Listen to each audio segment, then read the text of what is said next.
I know you're excited to read the conclusion of Giver Chapter 12. Aren't you excited, little shark man? Yes, I'm very excited. Conclusion of Giver Chapter 12. Dumbfounded, he stared at it. This time it was not a fleeting impression. This time the sled had continued to have, as he blinked and stared at it again, that same mysterious quality that the apple had so briefly. In Fiona's hair, the sled did not change. It simply was whatever the thing was. Jonas opened his eyes and was still on the bed. The giver was watching him curiously. Yes, Jonas said slowly. I saw it in the sled. Well, let me try one more thing. Look over there, to the bookcase. Do you see that very top row of books, the ones behind the table on the top shelf? Jonas sought them with his eyes. He stared at them, and they changed. But the change wasn't fleeting. It slipped away the next instant. It happened, Jonas said. It happened to the books. But it went away again. I'm right then, the giver said. You're beginning to see the color red. The what?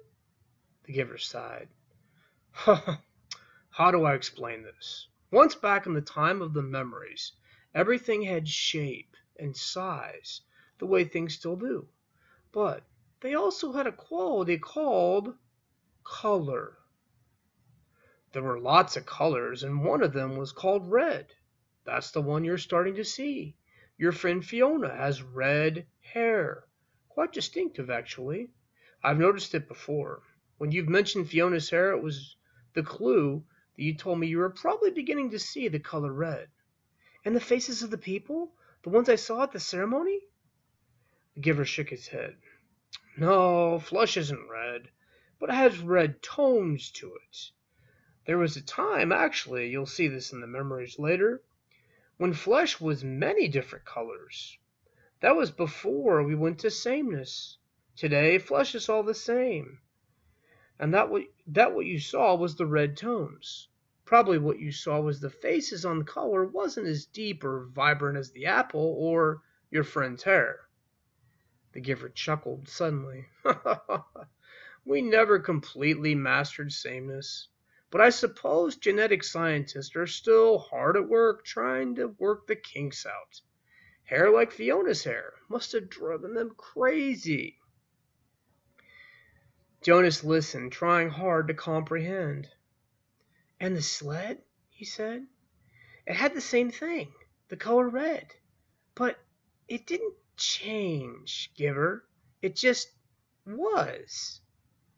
Because it's a memory from a time when color was. It was so... Oh, I wish language were more precise. The red was so beautiful. The giver nodded. It is. Do you see it all the time? I see all of them, all the colors. Will I? Well, of course. When you receive the memories, you have the capacity to see beyond. You'll gain wisdom, then, along with colors, and lots more. Jonas wasn't interested. Just then in wisdom, it was the colors that fascinated him. So, why can't everyone see them? Why did colors disappear? The giver shrugged. Our people made that choice. The choice to go to sameness. Before my time, before the previous time, back and back and back. We relinquished color when we relinquished sunshine and did away with differences. He thought for a moment. We gained control of many things, but we had to let go of others. But we shouldn't have, Jonas said fiercely. The giver looked startled at the certainty of Jonas's reaction. Then he smiled wryly. You've come very quickly to that conclusion, he said. Took me many years. Maybe your wisdom will come much more quickly than mine. He glanced at the wall clock. Lie back down now. We have so much to do. Giver? Jonas asked as he rearranged himself on the bed. How did it happen? when you were becoming the receiver. You said that you were seeing beyond. You said that the seeing beyond happened to you, but not the same way. The hands came to his back. "Oh, another day," the giver said gently. "I'll tell you another day. Now we must work, and the thought of a way to help you with the concept of color. Close your eyes and be still now. I'm going to give you a memory of a rainbow."